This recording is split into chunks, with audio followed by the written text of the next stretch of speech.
आजकल क्या चल रहा है, या सवाल इस तरीके से पूछें, आजकल आप कहाँ नाच रहे हैं। 100 गज प्लॉट की कीमत कितनी है? 100 गज का प्लॉट कितने का है? कोई अलग अलग एरिया पे डिपेंड करता है। क्यों हिम्मत सर? 100 गज का प्लॉट तो 100 गज का ही रहेगा ना। एरिया कहीं भी हो पर प्लॉट तो 100 गज का ही रहेगा ना। सही बात। उससे कैसे कीमत बदल सकती है? आपके इस स्टेटमेंट को मेरे पापा ने जिया है, मैं बताता हूँ कैसे। उसी टाइम पे फेलियर का टैग लगने से पापा और मम्मी आपस में बात करते थे। एक दिन पापा ने डिसीजन लिया कि हम गाँव छोड़ देंगे। दुख की बात यह है हिम्मत सर कि 90% टैलेंटेड और मेहनती लोगों ने अपने टैलेंट और मेहनत को ही अपने रास्ते की सबसे बड़ी बाधा और रुकावट बनाया हुआ है। यार हिम्मत भाई, मैंने कार ले ली, पहला सवाल क्या पूछेंगे? कौन सी? पिछले 25-30 सालों में एक शब्द जुड़ा है, कौन सी? मैं एक चीज पूछना चाहता हूँ कि अमर चौधरी ने रियल अमर चौधरी को कब पाया? लेकिन मैं इतने दब्बू किस्म का बच्चा था सर कि मैं स्कूल में, कॉलेज में मुझे बोलते हुए भी डर लगता। उन्होंने मुझसे कहा कि अगर तू आज स्टेज पे नहीं गया ना, तो मैं सोचता था पापा जी की चोट लग जाएगी। उन्होंने कहा अगर तू स्टेज पे नहीं गया, पापा जी का एक्सीडेंट हो जाएगा। तू मेरे कोर्ट से काम चला सकता है, मेरी बाइक से, तू मेरे कॉन्फिडेंस से काम क्यों नहीं चला लेता?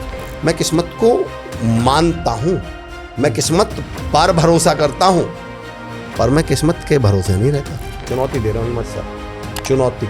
इस दुनिया में कोई ऐसी समस्या नहीं है किसी व्यक्ति की जिसका सॉल्यूशन उसे मालूम ना हो। क्योंकि आप भी बताइए, अगर वो व्यक्ति नहीं होते आपके जीवन में, तो क्या अमर चौधरी बिल्कुल नहीं, है ना? बिल्कुल नहीं। तुम तो कह रहे हो कि रिश्तेदार किसी के नहीं होते, और तुम अगली लाइन में बोल रहे हो कि हम मामा जी के काम आए थे। तुम भी तो रिश्तेदार हो। तुम अपने मामा जी के रिश्तेदार नहीं हो गए? जब हम सारे के घर वाले ये कह रहे हैं तुम बहुत सीधे हो, तुम बहुत, तो ये बुरा है कौन सा? यूथ के, जैन जी के दिमाग में, लोगों के दिमाग में कि रिश्तेदार किसी के नहीं होते। भारत में शादी नहीं हुई बिना रिश्तेदारों की मदद के। सर अगर आपको कोई एक मंत्र दे तो उसे कितनी बार रिपीट या जाप करने के लिए बोलेंगे? 108 बार। 108 बार। अगर वो मंत्र है तो वो एक बार में मंत्र क्यों? तो इन्होंने बड़ी चालाकी से हमारे साथ क्या कर दिया? हमें बड़ी चालाकी से सिखाया कि कभी तुम्हारे के साथ कुछ अच्छा हो तो किसी को बताना मत, वरना क्या लग जाएगी? नजर लग जाएगी। अब अमर भाई, आप है ना जिस कॉन्सेप्ट पे काम कर रहे हो ना, ये इतना अल्टीमेट कॉन्सेप्ट है। मतलब मेरे दिमाग के तार जो है ना, मतलब बहुत सारी जो मेरी भ्रांतियां ना, वो दूर होती जा रही है। सब ये तो बता देते हैं लिखो लिखो लिखो, क्यों लिखें? ईश्वर शब्द का संधि विच्छेद करिए। ईश प्लस स्वर आपके मुंह से निकले पवित्र, पावरफुल, पॉजिटिव शब्द ही आपके भगवान हैं। अब तक की 3 सबसे बड़ी लर्निंग्स आपकी क्या रही? नमस्कार दोस्तों, मैं हूं आपका दोस्त डॉक्टर हिम्मत भारद्वाज। कैसे हैं आप सब? उम्मीद करता हूं आप सब अच्छे से होंगे। साथियों, ये पॉडकास्ट बेहद खास है क्योंकि इस पॉडकास्ट में हमारे साथ हैं शब्दों के जादूगर। जी हाँ, शब्दों के जादूगर अमर चौधरी जी। अमर चौधरी जी जो अपने आप को मोटिवेशनल स्पीकर नहीं बोलते, बल्कि मोटिवेशनल स्पीकर बोलते हैं। मतलब कि शब्दों के साथ एक्शन भी होना चाहिए। आज इस पॉडकास्ट में हमने लॉ ऑफ अट्रैक्शन, मैनिफेस्टेशन को एक अलग ही एंगल में देखा। दोस्तों, ये पॉडकास्ट बेहद खास है और बेहद डिटेल में जाके हमने बात की है मैनिफेस्टेशन के बारे में, लॉ ऑफ अट्रैक्शन के बारे में, बिजनेस के बारे में, लाइफ के बारे में, और बहुत सारी जो प्रॉब्लम्स आप फेस करते हैं। इस पॉडकास्ट को आपको बिल्कुल भी मिस नहीं करना है। ये एक मास्टरपीस है, वन एंड ओनली शब्दों के जादूगर अमर चौधरी जी के साथ। अमर भाई, बहुत बहुत स्वागत आपका THB पॉडकास्ट में। क्या बात, बहुत बहुत आभार सर। हिम्मत सर, बहुत बहुत आभार, बहुत बहुत धन्यवाद। आपके तो नाम में ही हिम्मत है, तो हमें भी हिम्मत मिल रही है कि चलिए। और मुझे आपसे बहुत ज़्यादा हिम्मत मिलती है। हाँ, तो ये बढ़िया, आपके नाम में हिम्मत है, हमसे हिम्मत मिल रही है, बहुत बढ़िया। कैसे हैं आप? मैं शानदार हूँ, आप बताइए सर। मैं बिल्कुल अच्छा हूँ। और भाई, आजकल क्या चल रहा है, या सवाल इस तरीके से पूछें, आजकल आप कहाँ नाच रहे हैं? हाँ, अच्छा, ओके। कमाल का टॉपिक आपने हिम्मत सर शुरुआत में ही लिया है, और जितने भी सुनने वाले लोग हैं उन्हें लग रहा होगा यार ये सवाल है क्या। हाँ। मेरी जो बुक है बॉर्न अगेन, उसमें ये टॉपिक है कि आप नाचते कहाँ हैं। जी। और जब मैं, और कमाल के सुनिएगा दोस्तों, और जब मैं कॉर्पोरेट में भी सेशन लेता हूँ तो मैं इस टॉपिक को लेता हूँ कि आप नाचते कहाँ हैं। आप इसको समझते हैं सर। हिम्मत सर, मुझे ये बताइएगा कि ऋतिक रोशन ज़्यादा अच्छा डांसर है या मैं? मैंने वो पॉडकास्ट आपका सुना है। अच्छा, सुना हुआ है? तो चलिए, चित्रेश भाई वाला ऐसा सुना हुआ है आपने? जी। तो अगर मैं पूछूं आपसे कि ऋतिक रोशन ज़्यादा अच्छे डांसर हैं या मैं, तो कौन ज़्यादा अच्छा डांसर? ऋतिक रोशन। ऋतिक रोशन है। तो क्या ऐसा संभव है कि ऋतिक भी डांस करें और मैं भी डांस करूं, तो दोनों में से पैसे किसको ज़्यादा मिलने चाहिए? ऋतिक को मिलना चाहिए। पर क्या ऐसा संभव है कि मुझे ज़्यादा मिल जाए? संभव तो नहीं है। संभव नहीं है, लेकिन ऐसा हुआ। अब मैं रीजन बताता हूँ क्यों। ऋतिक रोशन साहब ने डांस किया झुग्गी झोपड़ियों में। ऋतिक रोशन ने बहुत शानदार डांस किया, लाजवाब डांस किया, लोग उनके फ़ैन हो गए, सब ने कहा भाई चलो ऋतिक जी को पैसे देंगे। उन्होंने आपस में पैसे इकट्ठे किए, पैसे निकले 1950 रुपये। उन्होंने 1950 रुपये ऋतिक रोशन साहब को दे दिए। अमर चौधरी ने डांस किया मुकेश अंबानी के सामने। मुकेश अंबानी को मेरा डांस बहुत घटिया लगा, उसने 1.5 लाख रुपये मेरे मुँह पर फेंक के मारे, आइंदा यहाँ मत आ जाना, भाग यहाँ से। सवाल ये नहीं है हिम्मत सर कि आप ऋतिक रोशन हैं या अमर चौधरी हैं। सवाल ये है कि आप नाचते कहाँ हैं।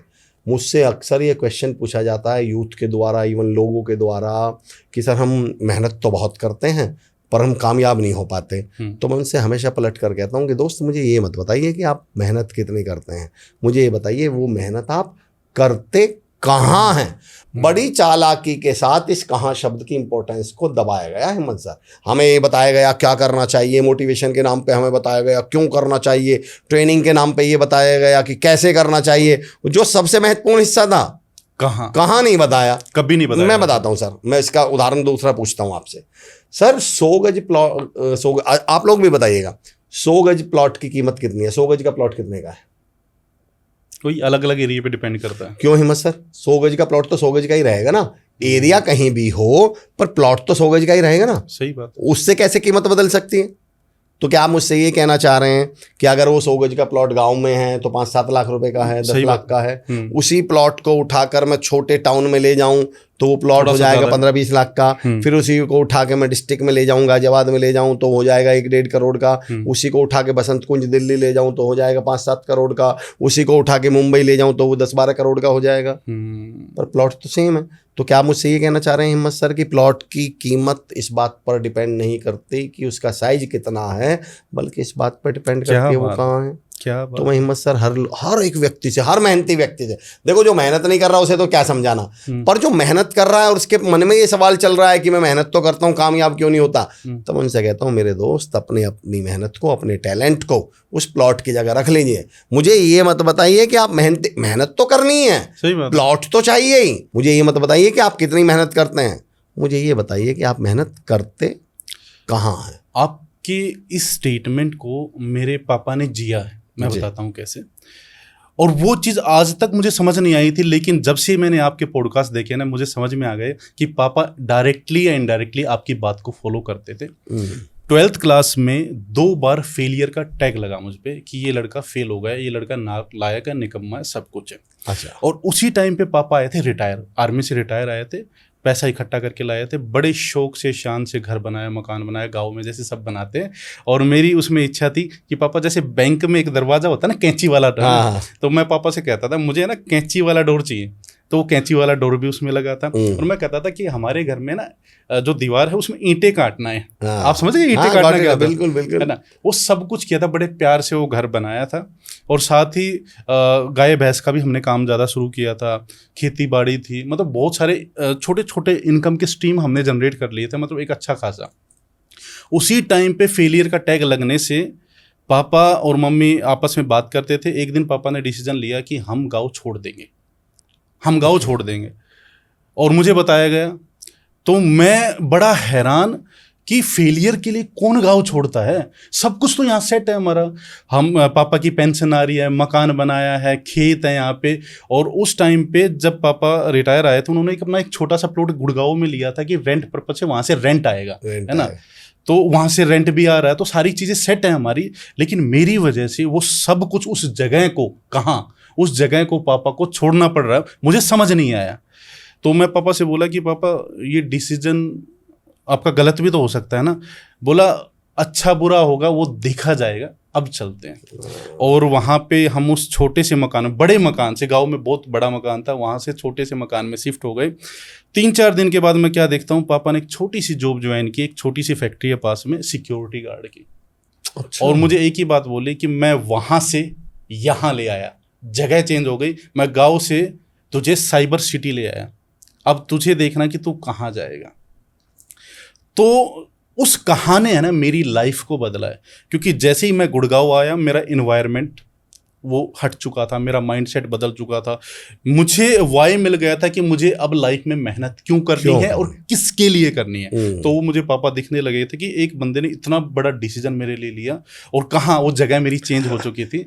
और भगवान की दया से मुझे उसके बाद अच्छा कॉलेज मिला, अच्छे प्रोफेसर्स मिले, अच्छा इन्वायरमेंट मिला और मैं वहाँ से ग्रो होता हुआ चला गया। आपकी बात से 1000% मैं एग्री करता हूँ कि जब हम जगह चेंज करते हैं ना तो बहुत बड़ा फर्क आता है। मैं सैल्यूट करता हूँ बाबूजी को, बड़े विजनरी थे। रीजन बताता हूँ कैसे। दुख की बात यह है हिम्मत सर कि 90% टैलेंटेड और मेहनती लोगों ने अपने टैलेंट और मेहनत को ही अपने रास्ते की सबसे बड़ी बाधा और रुकावट बनाया हुआ है, सबसे बड़ी ताकत को कमजोरी बनाया। उदाहरण देके बताता हूँ, मैं कॉर्पोरेट में सेल्स पे ट्रेनिंग चल रही थी, कोई बात निकली, एक साहब खड़े हुए, बोले सर मैं इतना मेहनती हूँ, इतना मेहनती हूँ, मैं इतना मेहनती हूँ कि मैं बंजर ज़मीन में भी फसल पैदा कर सकता हूँ। मैंने उनके लिए ताली बजवाई, मैंने कहा सैल्यूट है आपकी मेहनत को। फिर मैंने उनसे एक सवाल पूछा हिम्मत सर कि मेरे भाई जब तुम इतने मेहनती हो कि तुम बंजर जमीन में भी फसल पैदा कर सकते हो तो इतने समझदार क्यों नहीं बन जाते कि जमीन उपजाऊ ढूंढ लो। सही बात है, सही बात। आप बंजर जमीन में फसल पैदा कर क्यों रहे हैं? बिल्कुल सही। क्योंकि हम इतने मेहनती हैं सर कि खर्चे लायक कमा सकते हैं, तो फिर हम उसे ही अपनी ताकत समझ। देख रहे हो मैं तो यहाँ रह के भी ना इतना तो कमा देता हूँ कि घर चला देता हूँ। बिल्कुल चला देते हो, पर अगर आपने वो जगह बदल ली होती तो आपने वो मेहनत। एक उदाहरण देता हूँ सर, ड्राइवर की अमूमन सैलरी कितनी होती है जनरली? 10,000, 12,000, 15,000। हाँ। सर अंबानी के ड्राइवर की सैलरी कितनी होगी? Any idea? कम से कम 1-1.5 लाख रुपए। 2 लाख बताते हैं, 2-2.5 लाख रुपए। अच्छा। एक एवरेज मान लें 2-2.5 लाख रुपए है उनकी। मेरा सवाल, अंबानी का ड्राइवर ऐसा क्या कर रहा है कि उसकी सैलरी 2 लाख है? उसका कारण बताऊं? क्योंकि कभी नोटिस करना, अंबानी का ड्राइवर कार को जमीन से, सड़क से 3 इंच ऊपर चलाता है ताकि पहिए ना घिस जाए। ऐसा है? नहीं, ऐसा भी नहीं है। तो क्या अंबानी का ड्राइवर बिना पेट्रोल के गाड़ी चला रहा है, फूंक मार के, फूं? ऐसा भी नहीं है। तो फिर किस बात के 2 लाख रुपए हैं उसके? बस इस बात के हैं कि वो ड्राइवर अंबानी का है। मैं लोगों से बोलता हूँ कि अगर ड्राइवर ही बनना है तो अंबानी का बनिए। सैलरी ड्राइविंग में नहीं है, सैलरी आप किसके ड्राइवर हैं। अच्छा बताइए, 2 टीचर हैं सर, दोनों टीचर बच्चों को सेम पढ़ा रहे हैं। 2 मैथ के टीचर हैं, ये भी 2 और 2 4 पढ़ा रहे हैं, ये भी 2 और 2 4 पढ़ा रहे हैं। 2 इंग्लिश के टीचर हैं, ये भी डॉग माने कुत्ता पढ़ा रहे हैं, ये भी डॉग माने कुत्ता पढ़ा रहे हैं। दोनों इतिहास के टीचर हैं, ये भी कह रहे हैं भारत 1947 में आज़ाद हुआ था, ये भी भारत 1947 में आज़ाद हुआ था। फिर जब 5 तारीख को दोनों की तनख्वाह आती है तो एक की तनख्वाह आती है 12,000 रुपये और एक की आती है 70,000 रुपये। अंतर बताइए दोनों में क्या है? दोनों बराबर के मेहनती हैं, बराबर का टैलेंट है, बराबर की स्किल्स हैं, बराबर पढ़ा रहे हैं। ऐसा कैसे संभव है बताइए? जगह का कहाँ? एक प्राइवेट टीचर है, एक गवर्नमेंट टीचर स्कूल में पढ़ा रहा है, एक सरकारी स्कूल में पढ़ा रहा है। तो मैं लोगों से कहता हूँ कि मुझे ये मत बताइए आप मेहनती कितने हैं, मुझे ये मत बताइए आप टैलेंटेड कितने हैं, मुझे ये बताइए ना वो मेहनत करते कहाँ हैं। और जिस दिन हमने इस कहाँ पर काम करना शुरू कर दिया, फिर उस दिन आपकी मेहनत डबल आपको रिजल्ट देने लगी, 4 गुना रिजल्ट। तो आपने बिल्कुल सी, इसलिए मैं लोगों से पूछता हूँ, जो आपने क्वेश्चन पूछा था कि आप नाचते कहाँ। और अभी भी हम भी तो कुछ टाइम तक भाई मैंने इंडिया में काफ़ी सारे नेशनल रिकॉर्ड्स बनाए, वर्ल्ड रिकॉर्ड्स बनाए। ऑफलाइन बहुत आर्टिकल्स आए, ऐसा कोई न्यूज़पेपर नहीं है जिसके फ्रंट पेज पे मेरी स्टोरी ना आई हो, मेमोरी किंग करके, कैलकुलेटर किंग करके। और मैं काफ़ी लोगों को बोलता था कि जैसे कोई मुझसे पूछता था ना आपने क्या किया, मैं वो गूगल पे सर्च कर लो। अच्छा, अब वो गूगल वगैरह वो सब गए हैं ना। यानी कि हम भी शायद कुछ टाइम तक गलत नाच रहे थे, हम ऑफलाइन नाच रहे थे, शायद आप भी। चलिए, आपने एक बड़ा अच्छा उदाहरण दे दिया ऑफलाइन का। सेम टीचर जो कोरोना से पहले ऑफलाइन पढ़ाते हुए 8,000, 10,000, 15,000, 12,000 रुपये कमा रहे थे, क्या लगता है ऑनलाइन आने के बाद टीचर्स के बारे में कुछ राय, कुछ एक अमूमन सैलरी बता सकते हैं? मैक्सिमम सैलरी कितनी होगी किसी टीचर की ऑनलाइन में? मैक्सिमम क्या लगता है हिम्मत सर, क्या आइडिया? अब तो मतलब लाखों में बात कर सकते हैं सर, करोड़ों में है। आपको मैं टीचर दिखाऊंगा, इनकी महीने की सैलरी 3-3 करोड़ रुपए है, 4-4 करोड़ रुपए है, 2-2 करोड़ रुपए। क्या बात? तो अब वो क्या 2 और 2 5 पढ़ाने लगे? या डॉग माने कुत्ता जो उनका बड़ा कुत्ता हो गया, एलिफेंट माने उनका हाथी बड़ा हाथी हो गया। सिर्फ उन्होंने क्या बदली? कहाँ? जगह, प्लेसमेंट। सर पिछले 40, 30, 35 सालों में, क्योंकि आप इसको बिजनेस से भी जोड़ते हैं, अपने पॉडकास्ट को लाइफ से भी जोड़ते हैं, अपने पॉडकास्ट को स्ट्रेटजी से भी जोड़ते हैं, तो मैं आपको एक उदाहरण देता हूँ। पिछले 30-35 सालों में एक जो बहुत बड़ा बदलाव आया है उसको ऑब्जर्व करिएगा दोस्तों, आप भी ऑब्जर्व करिएगा।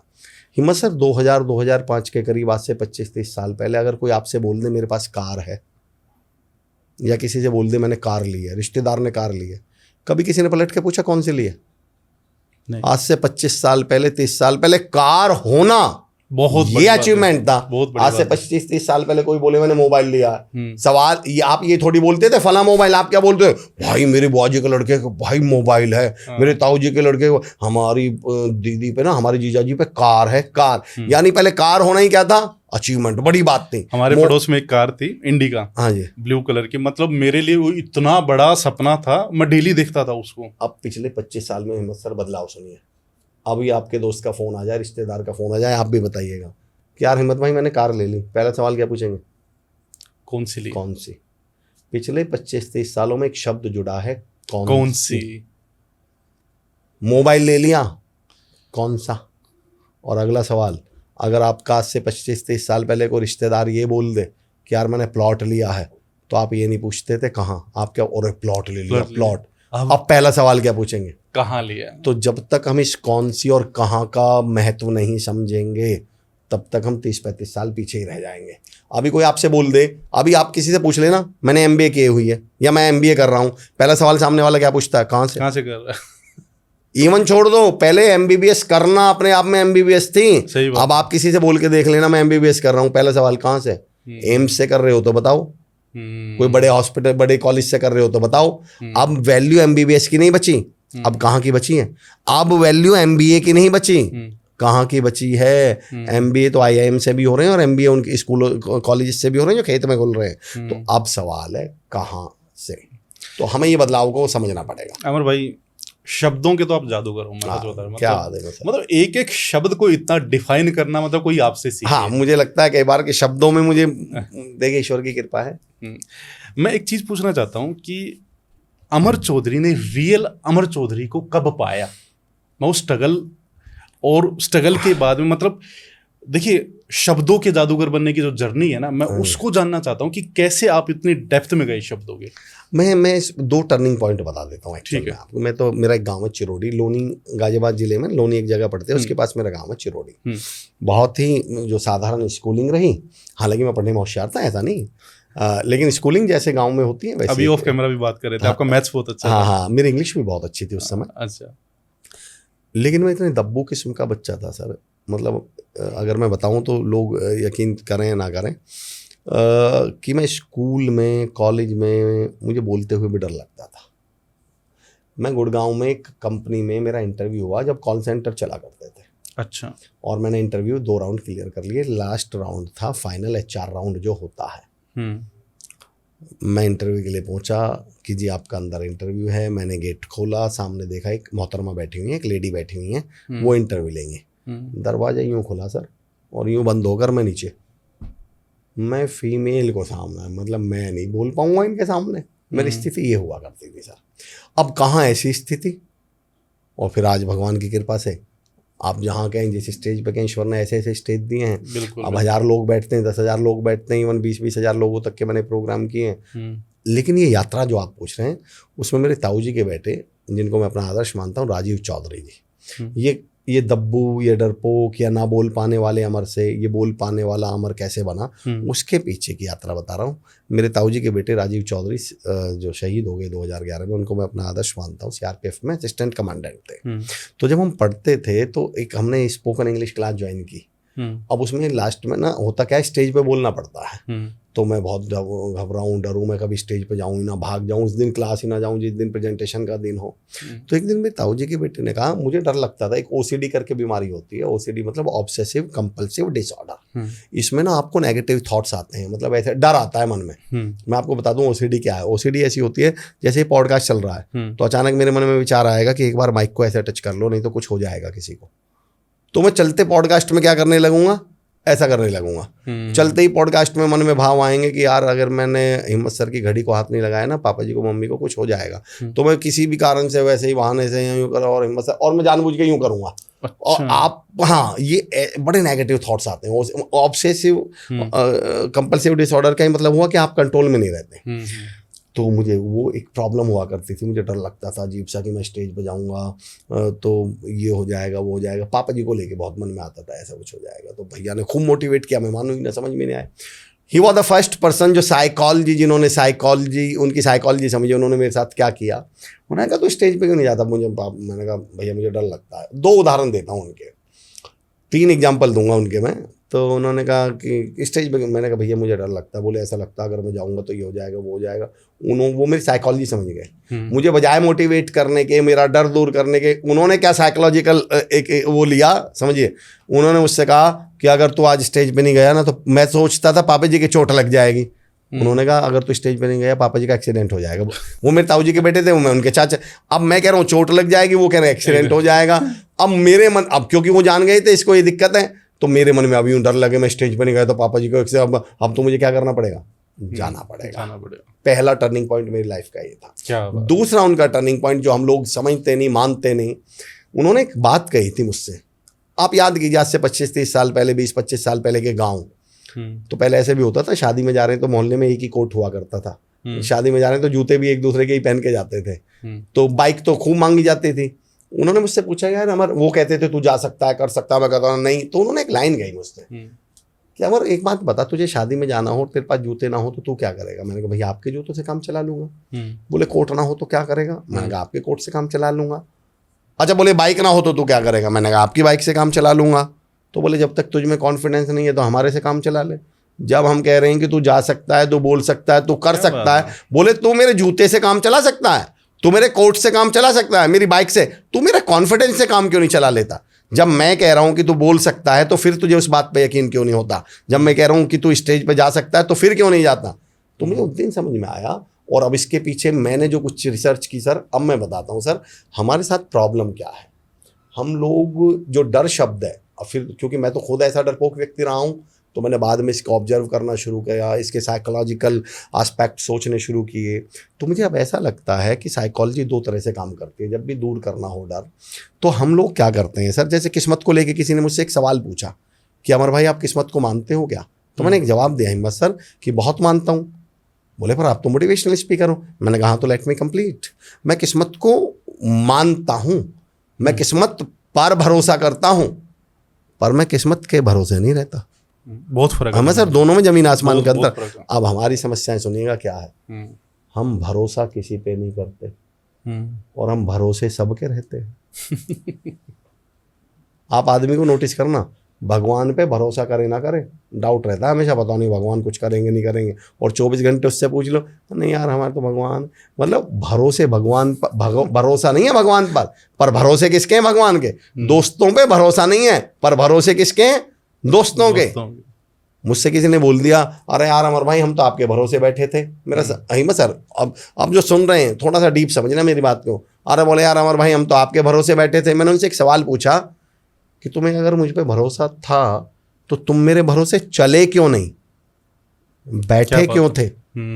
चले क्यों? उसका रीजन बताता हूँ सर। बैठने में कोई कष्ट नहीं करना पड़ता ना, बैठने में एफर्ट थोड़ी लगाने पड़ते हैं। चलने में तो खुद को भी कष्ट करने पड़ जाएंगे ना। मैं लोगों से अक्सर कहता हूँ कि धरती पर कोई समस्या नहीं है, चुनौती दे रहा हूँ हिम्मत सर, चुनौती।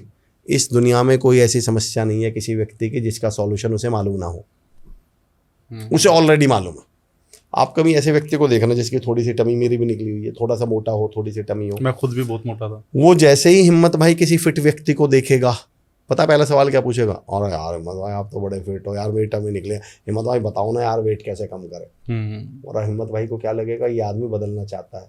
वो 250 लोगों से और पूछ चुका है, उसे मालूम है कि इससे पहले कि ये ज्ञान बांटना शुरू कर दे, ये भाषणबाजी शुरू कर दे, ये मुझे टोक दे कि अमर जी तुम टमी घटाने के लिए कुछ करते नहीं, तो अमर जी पहले, एक होती ना अग्रिम जमानत, एंटिसिपेटरी बेल, तो अमर जी आगे ही बढ़ के क्या पूछ लें कि यार हिम्मत सर तो हिम्मत भाई को क्या लगेगा? नहीं यार ये घटाना चाहते कुछ नहीं, अगर घटाना चाहते तो मुझे बताओ हिम्मत भाई ऐसा क्या बता सकते हैं वेट घटाने में जो अमर चौधरी, गूगल के टाइम में आप ये कह रहे हो कि मुझे ये नहीं मालूम वेट कैसे घटता है, गूगल के टाइम में आप ये कह रहे हो मुझे ये नहीं मालूम इंग्लिश कैसे सीखी जाती है, गूगल के टाइम में आप ये कह रहे हो मुझे ये नहीं मालूम स्टार्टअप की फंडिंग कैसे ली जाती है, गूगल के टाइम में आप ये कह रहे हो कि मुझे ये नहीं मालूम कि इंटरव्यू की प्रिपरेशन कैसे होती है, गूगल के टाइम में।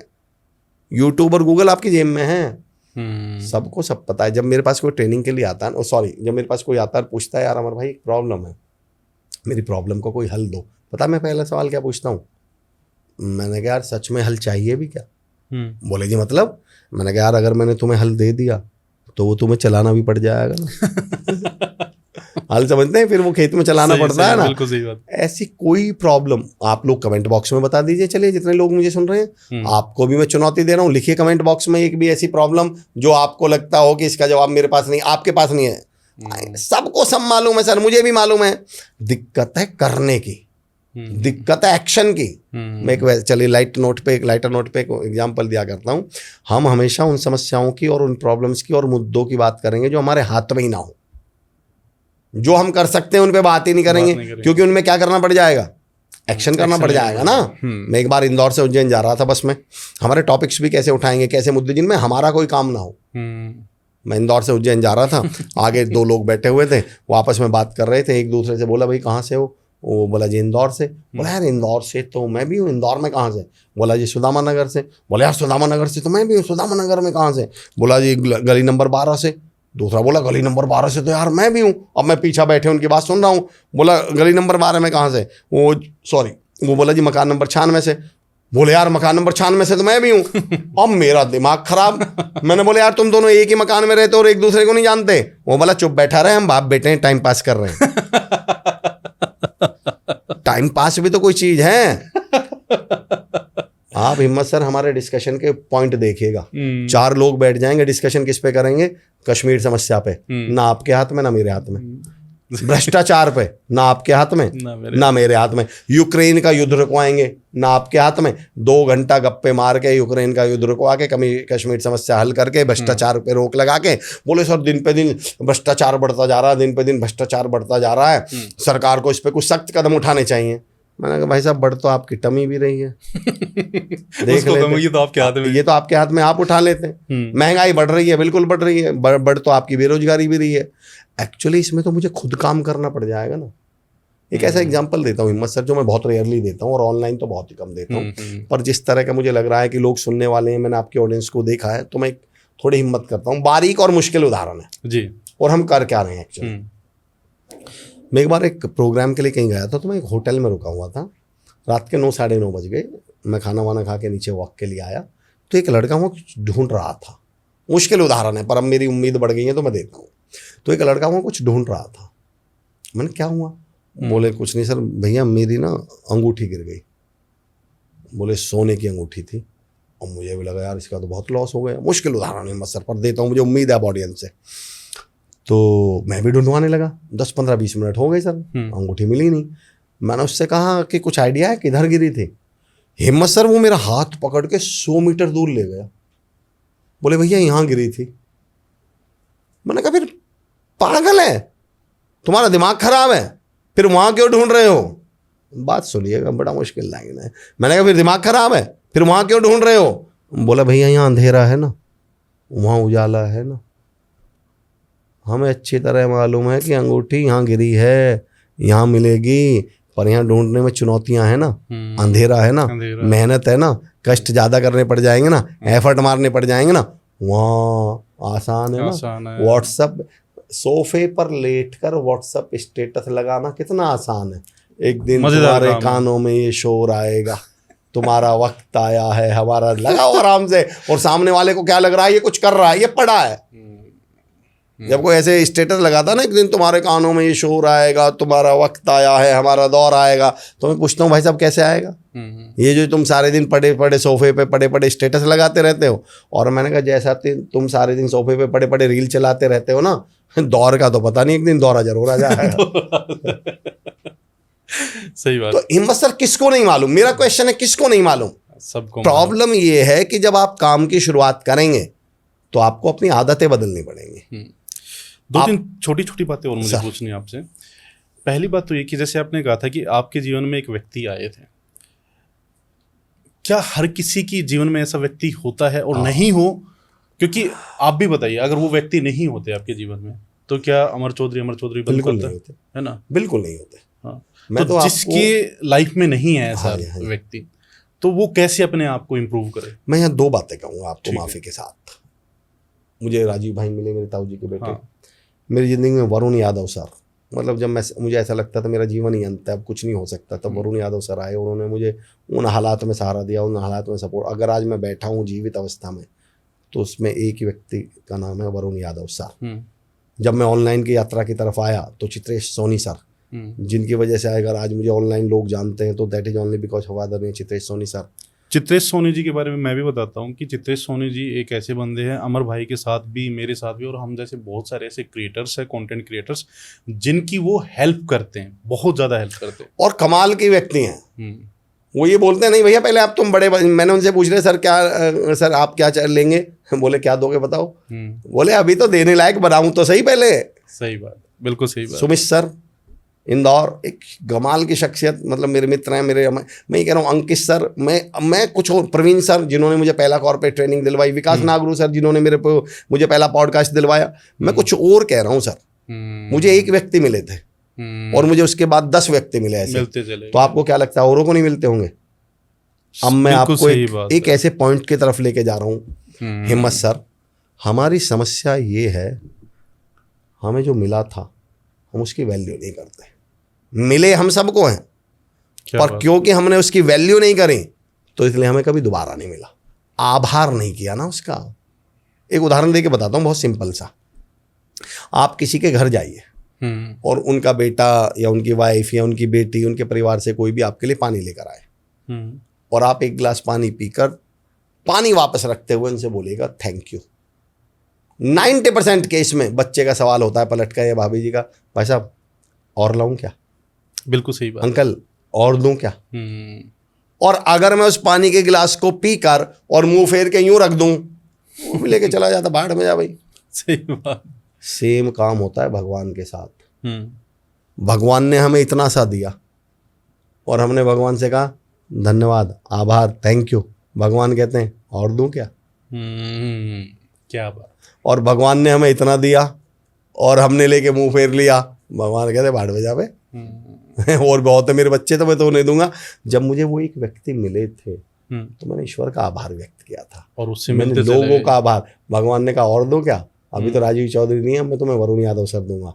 अब मैं तुम्हें, मतलब मेरी ज़िंदगी में सुमित सर आए, विकास नागरू सर आए, मेरी ज़िंदगी में प्रवीण सर आए जिन्होंने पहली बार मुझे ट्रेनिंग प्रोग्राम दिलवाया, अंकित भाटी सर। RW एक प्लेटफॉर्म है सर जहाँ पर 2 करोड़ से ज़्यादा बच्चा ऑनलाइन तैयारी करता है कॉम्पिटिटिव एग्जाम्स की। इतना बड़ा प्लेटफॉर्म वो जब मेरे जीवन में आए, उन्होंने, मैं ही कह रहा हूँ कि मेरी ज़िंदगी में फिर चित्रेश सर, और मुझे जो जीवन में, मैं तो कहता हूँ मुझे तो ऐसा लगता था जीवन खत्म हो चुका है, वरुण यादव सर आए मेरी ज़िंदगी में, जिनको मैं कहता हूँ अगर मैं जीवित बैठा हूँ तो only because of Varun Yadav sir. पर मेरा पॉइंट यहाँ है सर, इतने लोग मेरे जीवन में आए कब? जब मैंने किसी एक, हमारी समस्या ये है, हमारे यहाँ हुए सर आए हुए की, मिले हुए की वैल्यू नहीं है। हम मिले हुए, आपने एक डायलॉग सुना, मैं तो ईंट का जवाब पत्थर से देता हूँ। सुना? मैं नहीं डरता किसी से, मैं तो ईंट का जवाब पत्थर से देता हूँ। मैं ऐसे लोगों से, हिम्मत भाई एक सवाल पूछता हूँ, तो फिर तुमने कभी फूल का जवाब गुलदस्ते से भी दिया होगा? बताना जरा। किसी ने आपकी नौकरी छुड़वा दी, आपने फेसबुक पे भी लिखा, आपने इंस्टाग्राम पे भी लिखा, मोहल्ले में भी बताया, व्हाट्सएप स्टेटस भी लगाया, ये आदमी ऐसा, वो आदमी ऐसा, ये ऐसा, वो ऐसा। मैंने कहा ये नौकरी किसी ने लगवाई भी होगी, जरा दिखाना वो वाली पोस्ट जो आपने तब डाली थी कि आज इस व्यक्ति ने मेरी नौकरी लगवा दी। मतलब, और मैं तो उल्टा बोलता हूँ, क्या आप इतने कमजोर, इतने बेकारे, इतने गिरे हुए हो, इतने मतलब बेकारे हो कि आपकी ज़िंदगी में कोई अच्छा इंसान ही नहीं आया? उल्टी कहावतें तो सब लोगों ने पकड़ ली हैं। उसका रीजन वो ट्रैपिंग है सर, मैं उस पर आऊँगा, मैं कुछ देर बाद में आऊँगा। एक्चुअली ये कहने में बड़ा मज़ा आता है, दुनिया बड़ी मतलबी है, दुनिया बेकारी है, लोग किसी के नहीं होते। मैं तो फेसबुक पे आश्चर्य करता हूँ कि लोग लिख रहे होते हैं कि दोस्त आस्तीन के सांप होते हैं, दोस्त किसी के नहीं होते, और उसी के 10 फ्रेंड, मतलब ऑनलाइन फ्रेंड्स, वाह बिल्कुल सही कह रहे हो, वेरी गुड, आज तो धुआं उठा दिया। मैं, तुम्हें शर्म नहीं आ रही है? तुम्हारे ही बारे में बोल रहा है ऐसा। मतलब वो लिख रहा है कि दोस्त किसी के नहीं होते, आप भी तो इसके क्या हो, सोशल मीडिया फ्रेंड्स तो हो, फेसबुक फ्रेंड तो हो, तो दोस्त तो आप भी हुए, और इनमें से 2 4 10 20 इसके रियल वाले भी होंगे, और तुम ही कमेंट बॉक्स में लिख रहे हो बिल्कुल सही कह रहे हो, यही जीवन की सच्चाई है, यही दुनिया की असलियत है। मैंने कहा डूब के मर जाओ कहीं, ये तुम्हारे ही बारे में कह रहा है ऐसा। तो मेरा पॉइंट क्या है सर, कि खुद को कितनी आसानी से मशहूर किया मैंने अपने से बड़े लोगों को गाली दी है। खुद को बढ़िया दिखाने का सबसे आसान तरीका क्या है? दूसरों को बुरा बताइए। जब आप ये कहते हैं, एक्चुअली इसके पीछे की साइकोलॉजी समझिए। जब आप ये कहते हो दुनिया बहुत बेकारी है, तो ये सेंटेंस आप ये नहीं कह रहे कि दुनिया बहुत बेकारी है, आप ये कहना चाह रहे हैं मैं अच्छा हूँ।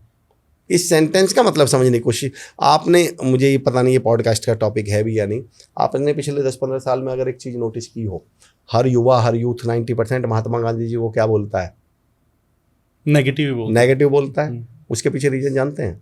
एक्चुअली वो महात्मा गांधी जी के बारे में कुछ नहीं जानता, ना वो महात्मा गांधी जी को कुछ बोल रहा। जब वो महात्मा गांधी जी को नेगेटिव बोलता है, महात्मा गांधी जी के बारे में बोलता है इन्होंने क्या कर लिया, इन्होंने क्या कर लिया, इन्होंने चरखे से थोड़ी आज़ादी मिलती है, तो वो खुद को भगत सिंह बोलना चाह रहा है एक्चुअली। सही बात, बिल्कुल सही। वो ये बताना चाह रहा, मैं होता तो मैं क्रांति कर देता। मैं कहता हूँ तब तो अंग्रेज थे, तुम छोड़ दो, तुम अब करके दिखा दो ना। बिल्कुल सही बात भाई तब तो गोली मारने के चांसेस भी थे, अब तो कोई गोली भी नहीं मारेगा। अब करके दिखाओ। तुम अपने क्षेत्र के विधायक से एक सड़क बनवा के दिखा दो, तुम अपने गांव के प्रधान से एक गली ठीक करवा के दिखा दो। उन्होंने तो अंग्रेज भगा दिए। तो पॉइंट क्या है एक्चुअली, जब सामने वाला, साइकोलॉजी समझने की कोशिश करिए। हम रिश्तेदारों को बुरा इसलिए नहीं बोलते रिश्तेदार बुरे हैं। अच्छा, एक अजीबोगरीब बात, मैं स्पोकन इंग्लिश के टीचर के तौर पर अपना करियर शुरू किया था, तो मैं इन चीज़ों पे बहुत बोलता था उस समय। तो एक बार एक क्लास में एक बच्चा खड़ा हुआ, बोला सर रिश्तेदार, कोई बात चल रही थी, बोला रिश्तेदार किसी के नहीं होते सर, बड़े मतलबी होते हैं। हम अपने मामा जी के काम आए थे और जब वक्त पड़ा तो वो हमारे काम नहीं आए, रिश्तेदार किसी के नहीं होते। मैंने कहा फिर से बोलिए, आपने क्या बोला? अरे सर रिश्तेदार किसी के नहीं होते, हम अपने मामा जी के काम आए थे, वक्त पड़ा तो वो काम नहीं आए, रिश्तेदार किसी के नहीं होते। मैंने फिर से बोलिए, बोले सर रिश्तेदार किसी के नहीं होते, हम अपने मामा जी के काम आए थे। मैंने कहीं रुक जाओ, तुम तो कह रहे हो कि रिश्तेदार किसी के नहीं होते, और तुम अगली लाइन में बोल रहे हो कि हम मामा जी के काम आए थे। तुम भी तो रिश्तेदार हो, तुम अपने मामा जी के रिश्तेदार नहीं हो क्या? फिर मैंने पूरी क्लास में कहा कि वो हाथ उठाए जो कभी ना कभी अपने रिश्तेदारों के काम आए हैं, तुम या तुम्हारे पापा जी या तुम्हारे घर वाले, सबने हाथ उठा दिए। मैंने कहा फिर ये रिश्तेदार जो काम ना आने वाले रिश्तेदार हैं, ये मंगल ग्रह पे पाए जाते हैं क्या? एक्चुअली ये फितूर भरा गया है हमारे दिमाग में। बिल्कुल सही, बिल्कुल सही। मतलब ये टॉपिक आपने कमाल का निकाला, और जिस तरह से मतलब मुझे ऐसा लगता है पॉडकास्ट का एक पर्पस भी होता है कि अगर एक नया नजरिया हम दे पाए। अच्छा, अब लोग बोलते हैं तो सर सच में दुनिया बुरी नहीं है क्या? मैं 2 लाइन दे रहा हूँ आपको, हिम्मत से सुनिएगा। मतलब जिस तरह से आपसे डिस्कशन चल रहा है, आपने डायलॉग सुना होगा, दुनिया बहुत बुरी है और यही सुन रहे हैं, दुनिया बहुत मतलबी है और अच्छा होने का ढोंग कर रही है। मैं हिम्मत सर असलियत बताऊं, दुनिया बहुत अच्छी है और ये बुरा होने का ढोंग कर रही है, क्योंकि हम सबके दिमाग में बैठा दिया गया सीधे बनोगे तो कोई ठग लेगा। सही बात, सही बात। सर जब हम सारे अपने अपने घरों से निकले थे तो बहुत अच्छे थे, फिर हम इतने चालाक और धूर्त हुए कैसे? एक्चुअली इसका रीजन बताता हूँ। अब मेरा पॉइंट समझिए कि दुनिया बुरी बनी कैसे। अब मैं ये नहीं कहता दुनिया महान है, पर ये दुनिया बुरी थी नहीं और आज भी बुरी नहीं है, ये भी गारंटी देता हूँ मैं। थोड़ी देर के लिए सोचो हिम्मत सर कि इस दुनिया में 800 करोड़ लोग नहीं हैं। 800 करोड़ की जगह केवल 8 लोग हैं। हिम्मत भाई, अमर चौधरी, विकास सर, चित्रेश सर, ध्रुवेश भाई, आशीष सर, हम 7-8 लोग हैं। ठीक है।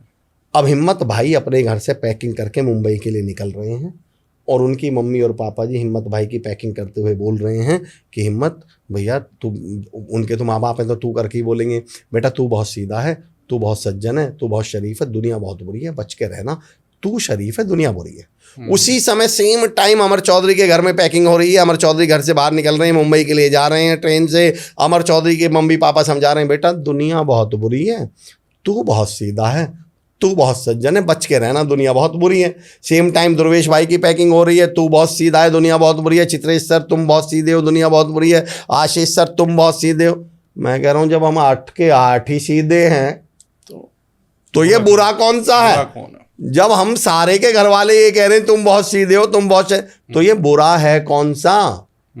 अब मैं बताता हूँ ये बुरा आता कहाँ से, बुरा बनता कैसे आदमी। अब हम सारे निकले, सुष्मिता मैम निकले, चित्रेश सर निकले, हिम्मत भाई निकले, रीना मैम निकले, हम सब अपने अपने घरों से निकले, ट्रेन में बैठे।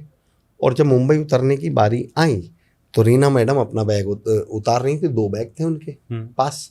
पीछे से हिम्मत भाई को लगा कि इनकी मदद कर देता हूँ। हिम्मत भाई बोले मैम एक्सक्यूज मी मैम, मैं कुछ हेल्प करूँ क्या? पर रीना मैम को तो घर वालों ने क्या समझा के बैठा था, दुनिया बहुत चालाक है, बच के रहना। ये रीना मैम घूर के देखते हैं हिम्मत भाई की तरफ, क्या बोलते हैं, बदतमीज, तुम्हें क्या मतलब है, कौन हो तुम, मैं खुद उतार लूँगी। और रीना मैम उतर जाती हैं। पीछे से अमर चौधरी आ रहे होते हैं, उनके पास 3 बैग थे और वो हिम्मत जी वहीं खड़े थे और हिम्मत जी से बोलते हैं भाई जी जरा हाथ लगवा देना, लेकिन हिम्मत भाई के साथ वो घटना घट चुकी है और हिम्मत भाई अमर से क्या बोलते हैं, खुद उतार लो मैं तुम्हारा नौकर हूँ क्या। अब हिम्मत भाई अमर क्या कह रहा है, मम्मी सही कह रही थी दुनिया बहुत बुरी है। हिम्मत भाई क्या कह रहे, मम्मी सही कह रही थी दुनिया बहुत बुरी है। रीना जी क्या कह रहे, और हम सब ने दुनिया बुरी बना ली। अब दुनिया बुरी हो गई। दुनिया इतनी खूबसूरत है सर, इतनी अच्छी है, इसे बुरा होने का ढोंग करना पड़ रहा है। हम वास्तव में बहुत अच्छे हैं। ये ट्रैपिंग है हिम्मत भाई, और इन्हें फायदा कब था, जब ये दुनिया को बुरा बनाते हैं। क्या वर्ड बोला आपने, टैपिंग बोला है ना? ट्रैपिंग शब्द है। ट्रैपिंग में बोलता हूं कि इस बड़ी चालाकी के साथ दुनिया की वो खूबसूरत चीज़ें जो इस दुनिया को और सुंदर बना सकती थी, और बेहतर बना सकती थी, इंसान की ज़िंदगी को और बेहतर बना सकती थी, इंसान को और कामयाब बना सकती थी, बड़ी चालाकी से हमें उनके प्रति नेगेटिव किया गया। जैसे वो दोस्तों रिश्तेदारों की बात चल रही थी, आपने डायलॉग सुना कि रिश्तेदार किसी के काम वो नहीं होते, रिश्तेदार बड़े मतलब बिल्कुल रोज सुनते भाई, रोज सुनते। हिम्मत भाई कहाँ से आई ये बात, मैं अब आपको जो रीजनिंग दे रहा हूँ। भारत जैसे देश में मैं चुनौती देता हूं सर, आज तक एक भी मकान, मैं तो एक भी मकान कह रहा हूं, पर चलो मैं 90% की तो गारंटी ले सकता हूं, 90% मकान हिम्मत भाई किसी रिश्तेदार की मदद के बिना नहीं बने आज तक भारत में। किन्हीं फूफा जी ने 20,000 की मदद करी होगी, मामा जी 40,000 दे के गए होंगे, ताऊ जी के बेटे ने 50,000 पकड़ाए होंगे, बुआ जी ने 10,000 चुपके से दे दिए होंगे। उस देश में डायलॉग बाजी चल रही है कि रिश्तेदार किसी के नहीं होते। हिम्मत भाई आप भी हरियाणा से हो, मैं यूपी का रहने वाला हूँ, तमाम सुनने वाले भी बताएंगे, हमारे यहाँ तो एक चलन है, अगर आप किसी रिश्तेदार को हॉस्पिटल में देखने गए और क्लोज रिश्तेदार है तो 10-5 हज़ार रुपये जेब में रख के लेके जाते हैं। सही बात है, बिल्कुल सही। और चुपके से यूँ रखते हैं, भैया रख लो, कोई और बात हो तो देख लो, अभी मेरे पास ये तो कुछ जरूरत पता है। उस देश में डायलॉग, अब मेडिक्लेम तो कल परसों आए हैं सर, भारत में रिश्तेदारों की मदद के बिना इलाज नहीं हुए लोगों के, ऑपरेशन नहीं हुए, और उस देश में दिमाग में फितूर भरा जा रहा है, यूथ के, जेनजी के दिमाग में, लोगों के दिमाग में कि रिश्तेदार किसी के नहीं होते। भारत में शादी नहीं हुई बिना रिश्तेदारों की मदद के सर, किसी ना किसी रिश्तेदार ने छुपा के आपको 1.5-2 लाख की मदद करी होगी, 10-20 हज़ार की, जिसकी जैसी हैसियत है। इवन हमारे यहाँ तो सर ये आइडिया पहले लगा लेते हैं। और पहले ये जो कहावतें थी ना भैया अमर भाई, पहले लोग मतलब बहुत लोग मिलके रहते थे, ये कहावतें इतनी प्रचलन में नहीं थी।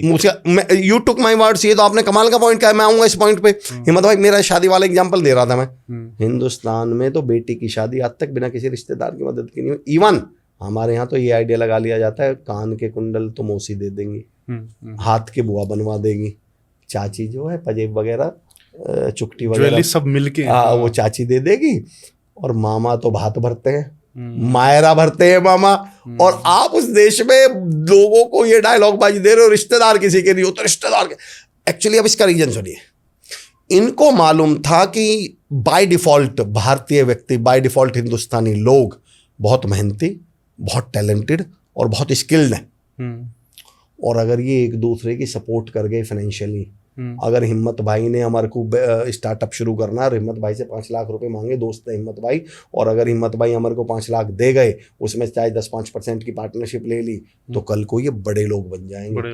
कोई बुआ जी का लड़का मामा जी के लड़के की मदद करेगा, मामा जी का लड़का चाचा जी के लड़के की मदद कर देगा, चाचा जी का लड़का ताऊ जी के लड़के की मदद कर देगा, और ये सब मिलकर आपस में कामयाब हो जाएंगे, सक्सेसफुल हो जाएंगे। इन्हें हमारी जरूरत नहीं पड़ेगी, ये खुद में स्टैंड करने लगेंगे, खुद कॉन्फिडेंट हो जाएंगे, खुद लायक हो जाएंगे।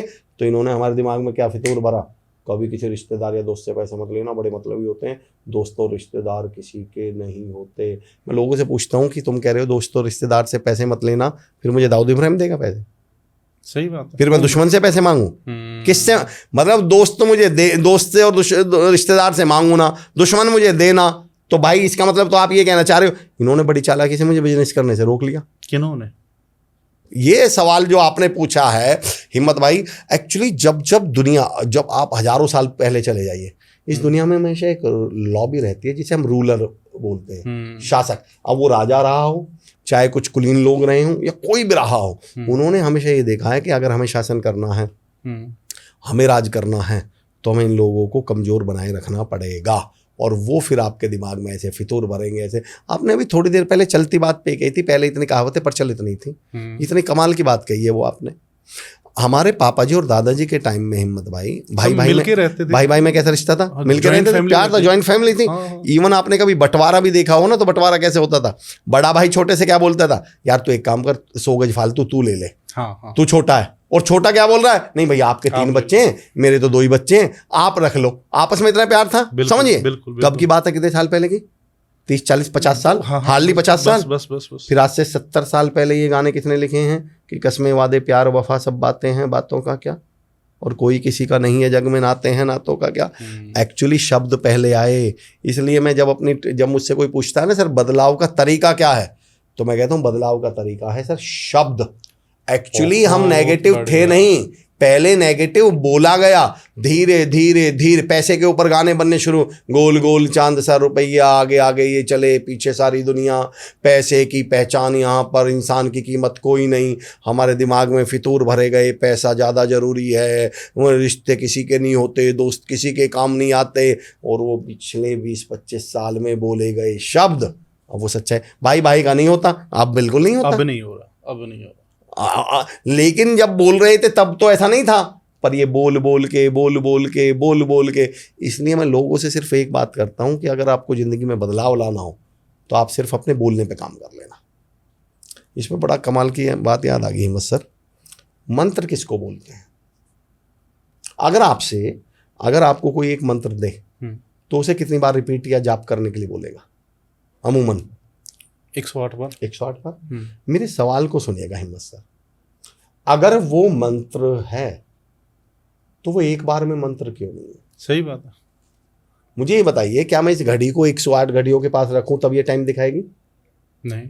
मैं अपने मोबाइल को 108 मोबाइल्स के पास रखूं तब ये बात करवाएगा?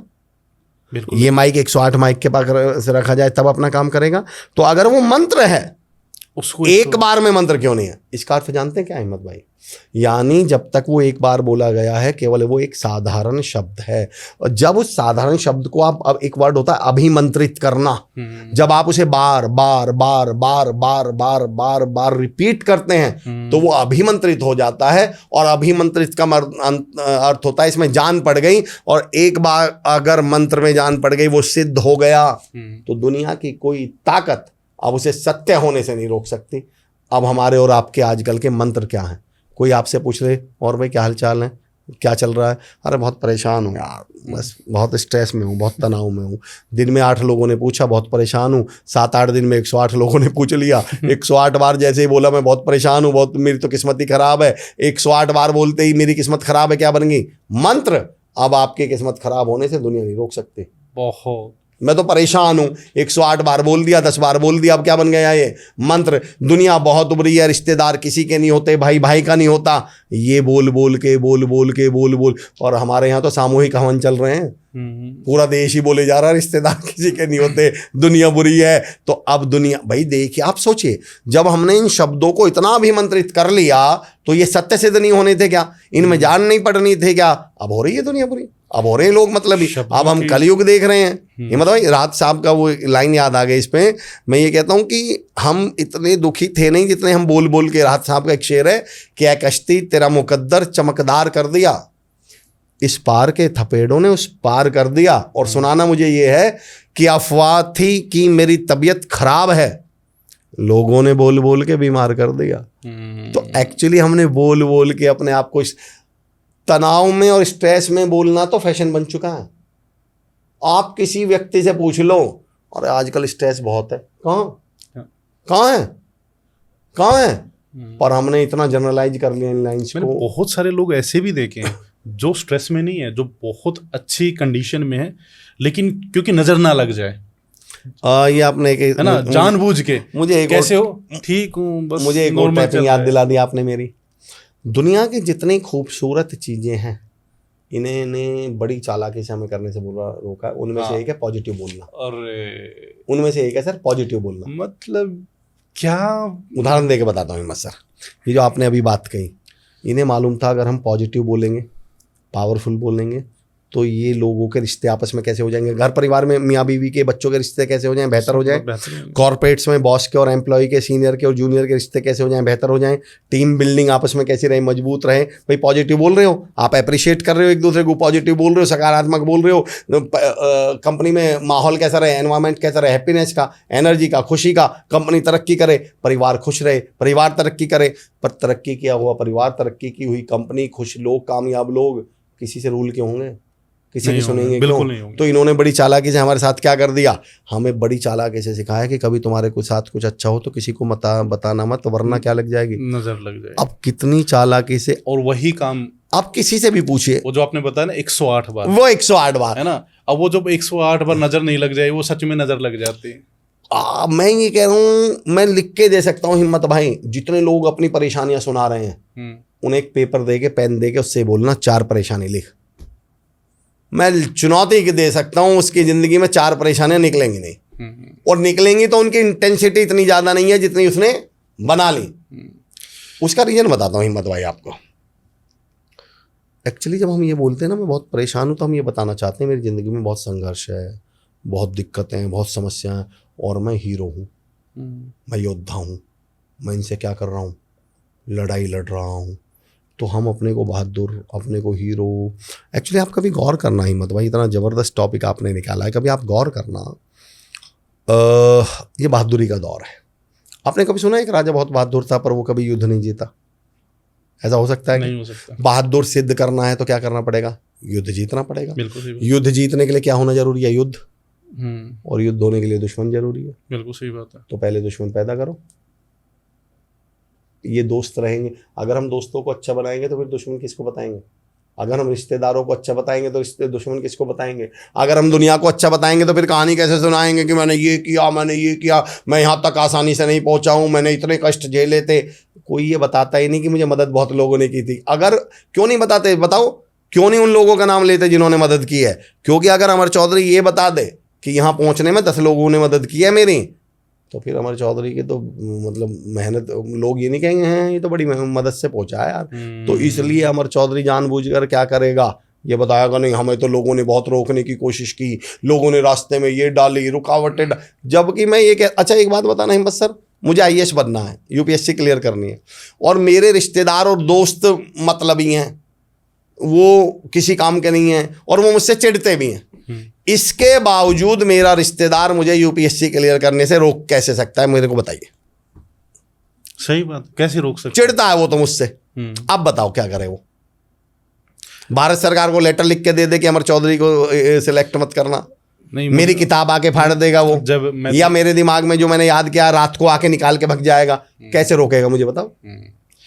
जब मैं तैयारी के दौरान था तो मुझे भी यही बोला गया था कि भाई आप है ना दिखावा मत करना, शो ऑफ मत करना, मतलब चुपचाप तैयारी करना, जब बन जाओगे अपने आप पता चल जाएगा। अगर पहले बता दिया और नहीं बने तो फिर कोई रिश्तेदार जीने नहीं देगा, कोई दोस्त जीने नहीं देगा। ये हालांकि ये पॉइंट अलग है, इस पे मैं कभी बोलूंगा दूसरे पॉडकास्ट में आपसे, इस पे भी बोलूंगा मैं तो इस पे और कुछ बोलूंगा। फिलहाल मैं ये कह रहा हूँ कि अगर कोई चाहे भी, आपको एक स्टार्टअप शुरू करना है, आप मेमोरी किंग के नाम से जाने जाते हैं, और आपका कोई रिश्तेदार आपसे चिढ़ता है, तो क्या कर ले? आपका कुछ नहीं कर सकता। आपने जो मेमोरी किंग का जो आपने स्किल से डेवलप करी है उसे लेके भग जाएगा एक दिन आके। 1% भी मुझे ये जो कहानियां पर सुना रहे हैं कि रिश्तेदारों ने ये नहीं किया, दोस्तों ने, मैं ये कहता हूँ रिश्तेदार सपोर्ट कर देते तो बहुत अच्छी बात थी, पर मैं कह रहा हूँ नहीं करी तो रोक कैसे लिया तुम्हें?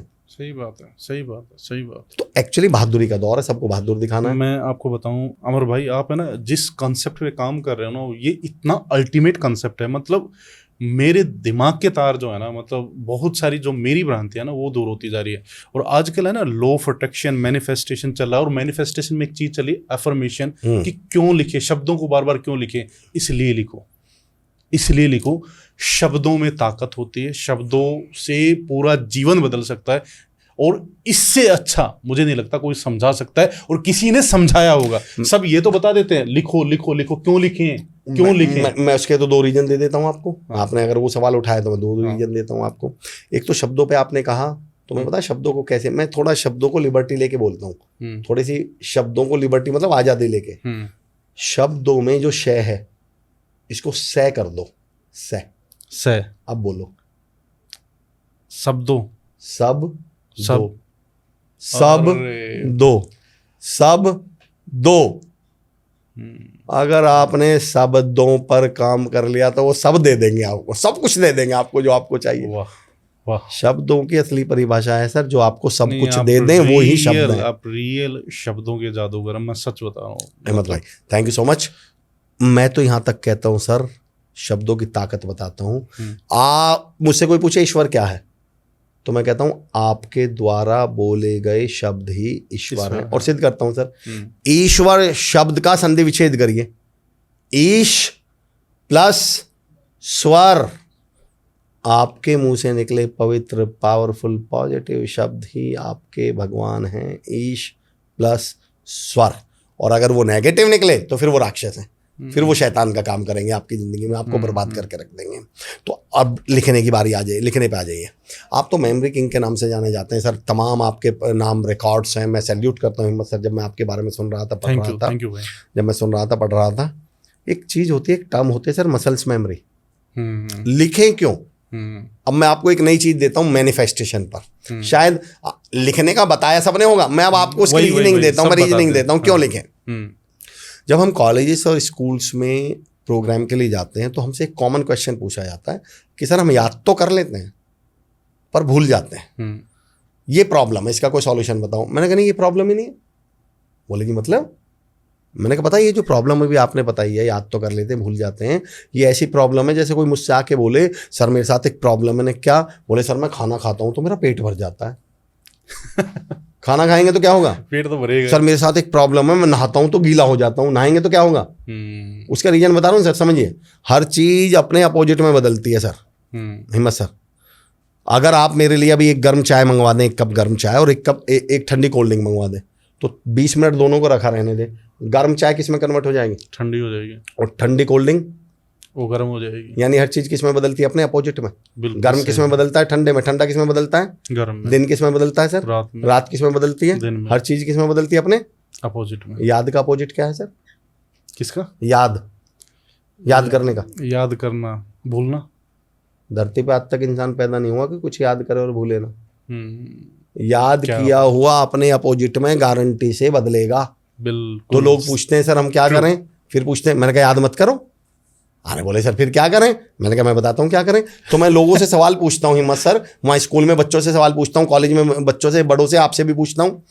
मैंने कहा भाई कोई आप में से ऐसा है जिसको साइकिल चलानी आती है? तो सारे बच्चे हाथ उठाते हैं। सर हिम्मत सर आपसे पूछ रहा हूँ, और आप लोग कमेंट बॉक्स में बताइएगा, आप में से कोई ऐसा है जिसको 8-10 साल हो गए हो साइकिल चलाए हुए? कई लोग हाथ उठा देते हैं यस सर। मैंने कहा अगर आज साइकिल चलानी पड़ जाए तो चला लोगे?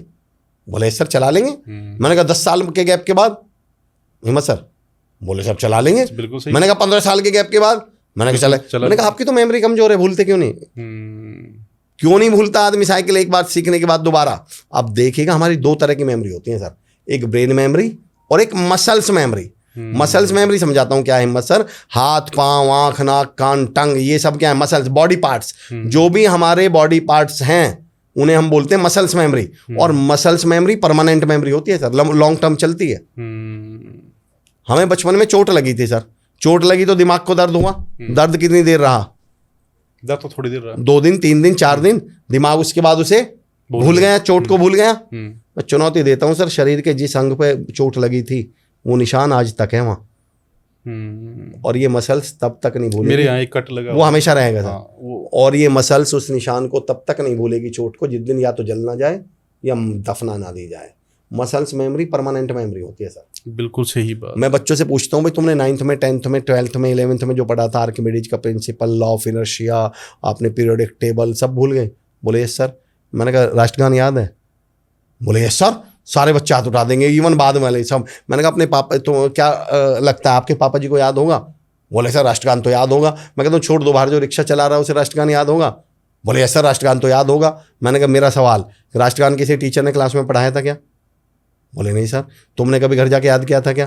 बोले नहीं सर। कभी मम्मी से कहा था मम्मी हट जाओ होमवर्क कर लूँ आज राष्ट्रगान का? मैंने कहा जो चीज़ आपने याद करी, टीचर ने पढ़ाई, आपने 2-2 घंटे मगज मारा, वो सारी चीज़ें आप भूल गए। और जो चीज़ आपने याद ही नहीं करी थी वो आपको याद है। इसका मैं भी एक एग्जांपल देता हूँ भाई जी। कि जर्नली जैसे पेरेंट्स मेरे पास में आते हैं, बहुत सारे लोग मिलते हैं कि यार हमारी है ना मेमोरी वीक हो गई, मेमोरी वीक है। तो मैं भी उनको यही समझाता हूँ कि अगर आपको लगता है आपकी मेमोरी वीक है, आपने लास्ट टाइम कौन सी मूवी देखी थी, या मैं ही एग्जांपल देता हूँ भाई, आप किसी मूवी को देखने जाते हो, क्या कभी पेन पेपर लेके जाते हो? 3 घंटे की मूवी होती है, तो बिना याद किए वो जैसे आप थिएटर से बाहर आते हो वो याद हो जाती है, यस, है ना? और बिना रिवीजन के सालों तक याद रहती है। क्यों? क्योंकि आप उसको देख रहे हो, आप उसको सुन रहे हो, आप उसको मतलब उसमें इमोशंस हैं, बहुत सारी चीज़ें हैं। तो मैं ये बताता हूँ कि अगर आपको अपनी मेमोरी को इम्प्रूव करना है, पहली बात तो सबका ब्रेन भगवान ने एक जैसा एक ही दिया, होता है, मेमोरी फास्ट मतलब कम और ज्यादा होती नहीं, सही कह रहे हैं आप। बिल्कुल भी नहीं। पहले माना जाता था, जैसे आपने कहा ना, वो वो ट्रैपिंग में tapping चले है, जाएंगे tapping है, वो कि है ना। लेकिन अब ये सिद्ध हो चुका है, सबका ब्रेन एक जैसा होता है, यूज करने का तरीका अलग अलग है। मैं आज मेमोरी किंग बोला जाता हूँ, मैं भुलक्कड़ किंग भी था, हाँ, भुलक्कड़ किंग भी था, मुझे कुछ याद नहीं होता था। अब मैंने केमिस्ट्री की पीरियोडिक टेबल को 21 सेकंड में सुना दिया, पाई की वैल्यू 33,000 स्थानों तक याद कर दी। ओहो, वो सिर्फ और सिर्फ मैंने कुछ टेक्निक सीख ली, और जो मैं जर्नली सबको बोलता हूँ कि ये सिर्फ टेक्निक्स है, यानी कि मैंने ब्रेन को यूज करने का वो तरीका सीख लिया। और उसे कोई भी सीख सकता है, जो आपने मुझे बताया भी ये बात, कोई भी सीख सकता है, कोई भी सीख। आपने इतनी कमाल का पॉइंट उठा दिया सर, जो वो मैं उसको कंप्लीट कर, बहुत बढ़िया बात कही आपने। मसल्स मेमोरी पे बात चल रही थी सर हमारी। अब मैं जादू बताता हूँ आपको, मसल्स मेमोरी का जादू बताता हूँ क्या होता है। तो मैं इनसे पूछता हूँ भाई साइकिल क्यों नहीं भूलते? अच्छा, किसी ने एक बार तैरना सीख लिया, कभी नहीं भूलते। सवाल ये था मैनिफेस्टेशन लिखना क्यों चाहिए, पावरफुल क्यों होता? अब समझिएगा, बोले तैरना क्यों नहीं भूलते? एक बार तैरना सीख लिया दोबारा कभी भूलता है क्या? आप नोटिस करो सर, इन सारे काम, डांस करने में, खाना पकाना सीख, एक बार किसी ने खाना बनाना सीख लिया, जिंदगी में 10 साल बाद बनाना पड़ जाए, बना लेती हैं या नहीं? बिल्कुल। डांस सीख लिया 5 साल बाद भी डांस कर लेते हैं या नहीं? तैरना सीख लिया 10 साल बाद भी तैर लेते हैं, 20 साल बाद साइकिल चला लेते हैं। गौर करिए सर, साइकिल हमने याद नहीं करी थी, साइकिल को हमने प्रैक्टिस किया है, प्रैक्टिस और एक्सपीरियंस किया। प्रैक्टिस में लगती है सर मसल्स मेमोरी। मसल्स मतलब साइकिल कैसे सीखी हमने? हाथ ने पकड़ी, पैर ने पैडल मारे, बॉडी ने बैलेंस बनाया, आपकी सारी की सारी सेंसेस उसमें इन्वॉल्व हाँ, हो गई। मसल्स यूज हो रही हैं। हाँ। अब मैं जिस पॉइंट पे ले जा रहा हूँ हिम्मत सर समझिएगा, मैंने कहा साइकिल याद करिए, प्रैक्टिस करिए। बोले सर प्रैक्टिस। तैरना याद किया, प्रैक्टिस करिए। प्रैक्टिस। सर डांस याद किया जाता है, प्रैक्टिस की जाती है। प्रैक्टिस किया अब मेरा सवाल सुनिए, प्रैक्टिस का अपोजिट क्या होता है? प्रैक्टिस शब्द का धरती पर कोई अपोजिट ही नहीं है। अगर आप गूगल सर्च करेंगे तो वो देगा नोट प्रैक्टिस। अब ये कोई शब्द तो नहीं है, नॉट इट तो कुछ होता नहीं, बोलने वाला हूं। इसलिए जो चीजें आपने प्रैक्टिस से सीखी हैं वो कभी अपोजिट में कन्वर्ट होती नहीं, आप उन्हें भूलते ही नहीं। क्या बात। और जब आप पेन से लिखते हैं तो लिखना क्या है? मसल्स मेमोरी यूज हो रही है, लिखने की क्या की जाती है? प्रैक्टिस की जाती है, प्रैक्टिस की जाती है। इसलिए जब आप किसी चीज को, अफर्मेशन को लिख देंगे तो वो परमानेंट हो जाएगा, वो फिक्स हो जाएगा कि ये काम अब होकर रहेगा। इसलिए कहा जाता है कि अफर्मेशन को हमेशा क्या करिए। अफर्मेशन के साथ जो सबसे बड़ा चैलेंज पता है क्या हुआ सर? मन मन में सोचता है इंसान, मन मन में। और मैंने इस पर एक लाइन कही थी कि अगर आप चाहते हैं आपका अफर्मेशन कंफर्मेशन में बदल जाए तो सिर्फ 2 ही काम करिएगा, एक तो लिखिएगा और उसे बोलिएगा। बोलने में भी कौन सी मेमोरी यूज होती है सर? टंग। टंग क्या है? मसल्स है। अगर इसमें मैं और एग्जांपल दूं ना आपको सर, तो अब आप गौर करना, टीचर क्लास में पढ़ाते हैं और बच्चा पढ़ता है, घर जाके याद कौन करता है? टीचर या बच्चा? बच्चा। 4 दिन बाद भूलता कौन है? टीचर या बच्चा? बच्चा। भूलना किसको चाहिए? याद किसने नहीं करा? टीचर ने। बताइए टीचर क्यों नहीं भूला? क्योंकि टीचर क्लास में डेली मसल्स मेमोरी यूज करता है। बताइए कैसे? बोर्ड पे लिखने के लिए क्या करना पड़ रहा है? उसे हाथ का यूज करना पड़ रहा है। हाथ क्या है? मसल्स। उसे 8 घंटा बोल बोल के पढ़ाना पड़ रहा है, मसल्स। हमारा बच्चा क्या कर रहा है? गड़बड़। वो मसल्स मेमोरी यूज नहीं कर रहा, केवल ब्रेन मेमोरी के दम पे चल रहा है। ये दोनों मेमोरी मिल गई आपस में, छोटी बड़ी की बात नहीं कर रहा, पर दोनों मेमोरी मिल गई। और जिस पॉइंट को मैं कह रहा था कि जो चीज़ें आप प्रैक्टिस से, मैं क्यों अफर्मेशन हमेशा बोलना और लिखना चाहिए, लिखने का कारण मैंने दे दिया कि जब आपकी मसल्स मेमोरी यूज होगी तो मसल्स मेमोरी कौन सी मेमोरी है? परमानेंट है। जो आप लिखोगे वो क्या माना जाएगा? परमानेंट। अब मैं बोलने की बताता हूँ। मैंने एक पॉडकास्ट में, अपने एक वीडियो में ये कहा कि अफर्मेशन जो है, मैनिफेस्टेशन जो है, ये एप्लीकेशन की तरह है। मैंने कहा आपको अपने बॉस से छुट्टी चाहिए, मन मन में सोचने से छुट्टी मिल जाएगी क्या? कभी नहीं। 2 ही तरीके हैं एप्लीकेशन देने के, या तो लिख के एप्लीकेशन दीजिए या बोल के। बिल्कुल। तो जब मैंने ये वीडियो बना दिया, ये बात मैंने कह दी, तो एक साहब ने कमेंट लिखा कि ये लोगों के, इंसान के केस में तो ठीक है, भगवान तो क्या होते हैं? अंतर्यामी। बोले वो बॉस ही तो मन की बात नहीं समझे। अमर जी आप ये गलत कह रहे हैं, भगवान को बोलने की जरूरत नहीं पड़ती, भगवान तो मन की बात ही समझ लेते हैं। मैंने उन्हें तो कोई जवाब नहीं दिया, क्योंकि फेसबुक और ये सब ना कमेंट जानकारी के लिए नहीं लिखे जाते, क्रॉस करने के लिए लिखे जाते हैं। पर इस पर फिर मैंने दूसरे पॉडकास्ट में एक लाइन कही, मैं आपको बताता हूँ सर। बोले जी मन मन में सोचने से भगवान तो मन मन में सोचने से काम चल जाता है। मैंने कहा ठीक है जी। मैंने कहा आपने जितने भी आज तक धार्मिक सीरियल देखे हों, जितनी भी धार्मिक किताबें पढ़ी हों, तो उनमें किस्सा सुना होगा, उनमें उदाहरण सुने होंगे, फलां व्यक्ति ने 10 साल तपस्या करी, उसने 15 साल तपस्या करी, उसने 20 साल तपस्या करी, मन मन में भगवान को याद किया। और मैंने कहा 10-15 साल की उसकी तपस्या के बाद भगवान प्रकट हो गए। और हिम्मत सर, प्रकट होते ही भगवान ने पहली लाइन क्या बोली उससे? क्या चाहिए, क्या बताइए, पूरी लाइन करिए इसको। भगवान, बिल्कुल सही कह रहे हैं आप, भगवान प्रकट हो गए और प्रकट होते ही पहली लाइन क्या बोली? मैं आपकी तपस्या से प्रसन्न हूं, हाँ, आपको क्या चाहिए? मांग बच्चा, क्या चाहिए? हाँ, मांग बच्चा। भगवान ने भी ये कहा, सुन तेरे मन की तपस्या से प्रकट तो हो जाऊंगा, पर दूंगा तो तभी जब तू मुंह खोल के मांगेगा, मांगना बोलेगा, दूंगा तभी। तो मैं ये कहता हूं, मन के अफर्मेशन से हो सकता है भगवान प्रकट हो जाएं, भगवान प्रसन्न हो जाएं, पर भगवान देंगे कुछ भी तब जब आप बोलकर मांगोगे। तो या तो अफर्मेशन को, या नहीं कह रहा मैं, अच्छा मैं या के भी खिलाफ हूं।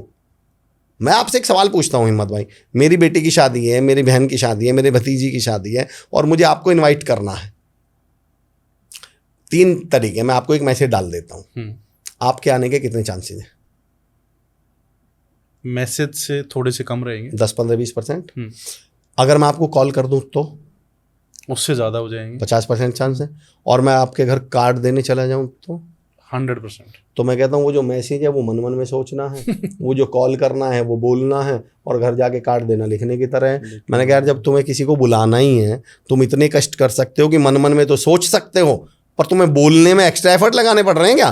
बोलने के लिए तुम्हें अलग से कोर्स करना पड़ता है क्या? तो जब आप किसी चीज को मन में सोच सकते हो तो उसे बोलने में क्या दिक्कत है, और बोल दोगे तो लिखने में क्या दिक्कत है? मतलब इसमें एक्स्ट्रा नॉलेज थोड़ी चाहिए, एक्स्ट्रा कोई आपको स्किल्स थोड़ी डेवलप करनी थी। तो जब आपको चाहिए तो तीनों चीजें कर ले। डॉक्टर कौरबेचैन साहब का एक शेर है कि अब इसको बोलने को और लिखने को 2 अलग अलग पैर मान लीजिए, सोचने को और लिखने को 2 पैर। डॉक्टर कौरबेचैन साहब का शेर है कि सारी धरा भी साथ दे तो और बात है, पर तू जरा भी साथ दे तो और बात है, और चलने को तो एक पांव से भी चल रहे हैं लोग, पर दूसरा भी साथ दे तो और बात है। क्या बात भाई, अगर आप अफर्मेशन कर ही रहे हो, मैनिफेस्टेशन कर ही रहे हो, एक पैर आपका मन में सोचने का है, दूसरा लिखने का है, मिला दो दोनों। एक पैर आपके बोलने का, एक लिखने का है, मिला दो दोनों। एक पैर कितना भी मजबूत हो हिम्मत सर, पर एक पैर वाला व्यक्ति दिव्यांग कहलाएगा। एक व्यक्ति जिसका एक ही पैर है और एक व्यक्ति जिसके 2 पैर हैं, ये इससे कितना भी ताकतवर हो, कितना भी बड़ा हो, कितना भी हुनरमंद हो, पर जब दौड़ होगी तो जीतेगा ये। तो मैं तो कहता हूँ बोलने को लिखने को मिला दीजिए। क्या बात। ये जो पॉडकास्ट है ये लॉ ऑफ अट्रैक्शन की एक अद्भुत क्लास हो गई है। मतलब आप लोग बहुत सारे वीडियोस देखते हो लॉ ऑफ अट्रैक्शन के, मैनिफेस्टेशन के, अफर्मेशन वगैरह के बारे में आप पढ़ते रहते हो, सुनते रहते हो, देखते रहते हो। इससे डिटेल में और इससे अच्छे से मुझे नहीं लगता कोई समझा सकता था जैसे अमर भाई ने समझाया है। हिम्मत सर, जब आपने अफर्मेशन की बात कर दी, मैनिफेस्टेशन की बात कर दी, हमारे भाई हैं दुर्वेश भाई, उनके साथ जब मेरा डिस्कशन होते हैं ना इस विषय पे, तो कमाल की बातें निकल के आती हैं। तो एक दिन बैठे बैठे एक बात निकल के आई। अब आप 2 गलती और हम कर रहे हैं। चलिए, जब बात मैनिफेस्टेशन और अफर्मेशन पे आ गई, आप अफर्मेशन शब्द पे भी एक गौर दीजिए। इसमें एक वर्ड आया फॉर्म, दृढ़। अफर्मेशन एक तो दृढ़ होना चाहिए, पर दूसरा जो मैं मैनिफेस्टेशन शब्द को, मैंने संधि विच्छेदों में मुझे बड़ा मजा आता है, तो मैंने थोड़ा उसको लिबर्टी भी ली है। मैनिफेस्टेशन को पता है मैं क्या लिखता हूं? मैन यानी मन, इफ स्टेशन, मन इफ स्टेशन। अगर आपका मन स्थिर है, दृढ़ है। हमारी समस्या पता है क्या है सर?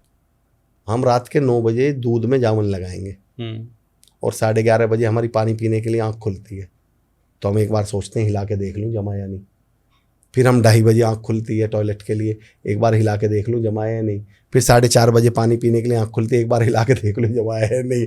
फिर सुबह उठ के पता क्या बोलते हैं, ये तो जमा ही नहीं। मैंने कहा भाई साहब, तुमने सारी रात जमने दिया है, इसे जमने दिया है क्या? हर चौथे दिन तो आप डाउट करने लगते हो, पता नहीं हो पाएगा, जो मैं कर रहा हूँ होगा भी नहीं होगा। हर 7वें दिन सर मैं करती तो हूँ सर, ये हो जाएगा क्या। हर 15वें दिन अरे मैं कहता हूँ एक बार धीरे धीरे रे मना, धीरे धीरे सब होए, और माली सींचे लाख पेड़, ऋतु आए फल होए। एक बार आपने अगर जामुन लगा दिया तो कम से कम 12 घंटे जामुन लगा तो रहने दीजिए इसको, कम से कम इसे प्रोसेस। तो मैं हमेशा कहता हूँ सर कि जो मैनिफेस्टेशन है ना, वो सर पर बाल आने की तरह है। अंबानी साहब और अमर चौधरी दोनों एक साथ गंजे हो जाएं तो आप कभी भी नोटिस कर लेना, अंबानी जी के बाल 3 दिन में ही आ जाएंगे, क्योंकि वो पैसे वाले आदमी हैं, उनके तो 3 दिन में उग जाएंगे। अमर चौधरी को 2-2.5 महीने लगेंगे। तो मैं कहता हूँ यार, इसमें अंबानी होने का मतलब ये थोड़ी है बाल भी 3 दिन में ही आ जाएंगे। बाल तो अंबानी जी के भी 3 महीने में आएंगे, अमर चौधरी के भी 3 महीने आएंगे। जितना टाइम इसमें लगना है, you will have to give it time. Time तो देना पड़ेगा। क्या बात है। मैनिफेस्टेशन जो होता है ना सर, डिलीवर होता है। और मैं क्या मैनिफेस्टेशन की तुलना करता हूँ औलाद से। अच्छा। हाँ, ये मैनिफेस्टेशन क्या है भाई, पैदा ही तो होता है मैनिफेस्टेशन, और संतान भी क्या होती है, पैदा होती है। और अब आप मुझे बताइए, कोई शादी के 1.5 महीने बाद जाके डॉक्टर से ये कहने लगे कि भाई साहब मुझे बच्चे नहीं हो रहे, तो डॉक्टर कहेगा भाई अभी तो 1.5 महीने तो हुए, हो जाएंगे। फिर 3 महीने बाद पहुंच जाए सर बच्चे नहीं हो रहे, फिर 4 महीने बाद पहुंच जाए बच्चे नहीं हो रहे, फिर 6 महीने बाद पहुंच जाए बच्चे नहीं हो रहे, तो डॉक्टर कहेगा भाई साहब आपके ना हो तो ही ठीक है, क्योंकि अगर तुम्हारे बच्चे हो गए तो उन्हें ऐसा माता पिता मिलेंगे जिनमें यही अकल नहीं है कि बच्चे 9 महीने में पैदा होते हैं। मैनिफेस्टेशन में बड़ा सपना देखेंगे और जल्दी चाहिए। जल्दी कैसे मिल बड़ी जाए? गाड़ी चाहिए, बड़ा घर चाहिए, पर जल्दी जल्दी चाहिए। वो आप वाली बात है कि बच्चा चाहिए 1.5 महीने में चाहिए शादी के। तो एक कमाल की बात कहूँ सर, चलिए जितने भी मैनिफेस्टेशन पे सुन रहे हैं, बच्चा 9 महीने में पैदा होता है सर। चलिए कमेंट बॉक्स में मुझे बताइएगा, आप में से कौन ऐसे पेरेंट्स हैं जो ये चाहते हैं कि बच्चा डिलीवर 6 महीने में हो जाए? कोई नहीं चाहता। 6 महीने में पैदा हुआ, इवन 8 महीने में, 8 मासा भी नहीं चाहते। 8 मासा भी नहीं चाहिए, 7 मासा भी नहीं चाहिए। नहीं चाहिए। अगर बच्चा 8 महीने में, 7 महीने में पैदा हो गया ना सर, सारी जिंदगी बोझ बन जाएगा आपका। बिल्कुल बिल्कुल बिल्कुल। तो मैं कहता हूँ भगवान से प्रार्थना ये करना कि मेरे मालिक सही मैच्योर्ड सक्सेस देना, सही मैच्योर्ड मैनिफेस्टेशन कंप्लीट करना, वो प्री मैच्योर्ड ना हो जाए। अगर वो प्री मैच्योर्ड हो गया तो वो आपकी ताकत बनने के बजाय बोझ बन जाएगा, आपकी कमजोरी बन जाएगा। वाह भाई, बहुत गहरी हमने बातें की। एक चीज़ और मैं जानना चाहता हूँ, अभी आपकी एज कितनी है? 45 होगी सर। 45 हो गई।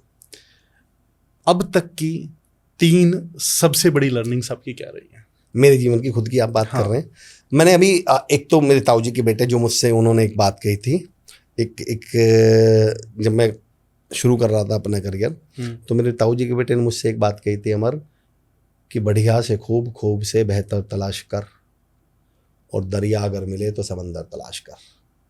वो कहते थे कि ज़िंदगी में जब काम करने लग जाओ तो फिर हमेशा कोशिश करना और बेहतर और बेहतर, अपने आप को क्या करते रहना, अपग्रेड करते